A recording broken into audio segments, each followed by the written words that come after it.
Hello and welcome. I am Dr. Lori Snyder. I'm the author of Bacterial Genetics and Genomics, and today I'd like to talk to you about why you should buy the book even if you're not a microbiologist. So quite often we think if a textbook is about bacterial genetics and genomics that it's only for people who are interested in bacteria. Maybe tangentially people who are microbiologists would be interested as well. But this video is going to tell you why you should be interested in this book and why you should assign it for your courses, why you should read it if you are interested in genetics and genomics in a broader sense, and even if you're not investigating bacteria or teaching about bacterial genetics and genomics.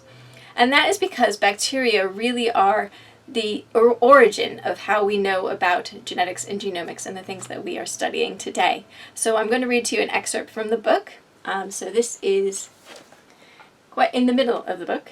So this is chapter 10, genetics. So you may think, well, genetics and genomics, and it doesn't get to genetics until chapter 10. As we can see in the table of contents, there are 7 different parts to the book. Part 1 is DNA, genes, and genomes. So we do talk about genetics and genomics earlier in the book. Part 2 is RNA, transcriptional regulation, and transcriptomes. Part 3 is protein structures and proteomes. So we're building on knowledge, and you can see a lot of this are things that are just generally applicable if you're interested in genetics and genomics. They don't have a strict must just be about bacteria, just about prokaryotes. They are applicable to eukaryotes as well, the structure of DNA, things about RNA, transcription. Those sorts of things are generally applicable and would be a good foundation for any course that has to do with genetics.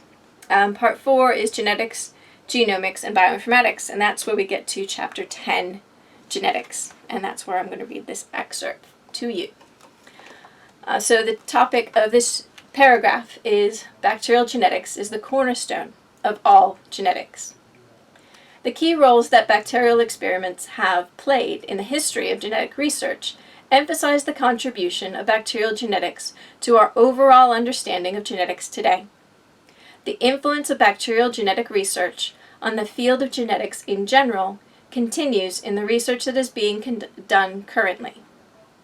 Today, bacteria are used not only to study the genetics and genomics of themselves and as models for other organisms, but also as genetically engineered bacteria. These bacteria, modified by humans, are able to express insulin, interferon, human growth hormone, clotting factors, and other human proteins that are missing or non-functional in some human diseases. Genetically modified bacteria also produce enzymes that are used in food production and reagents in diagnostic tests and laboratory research. E. coli is the workhorse of molecular biology, having been adapted for use as a genetic engineering tool. Molecular biology uses a variety of techniques to understand nucleic acids and proteins and the processes involving these biological molecules. Thus, the application of molecular biology is important in the field of genetics. As an important tool in genetic research, E. coli is the most grown bacterial species in laboratories worldwide and is often grown in laboratories that are not interested in microbiology. Instead, the E. coli are used to carry introduced genetic material from other organisms and to express proteins from a range of other sources. From E. coli are also derived plasmids that are used for cloning of pieces of DNA and for the expression of proteins from these cloned DNA fragments. E. coli is also the source of enzymes, such as polymerases and restriction enzymes, that are either native to this species or have been introduced to the E. coli so that it can make the enzymes efficiently. So I hope that excerpt and a little bit more about the book and the fundamental bits of genetics and genomics that are included in the book will get you interested in looking at the book, even if you're not a microbiologist, even if you're not studying or teaching about bacterial genetics and genomics.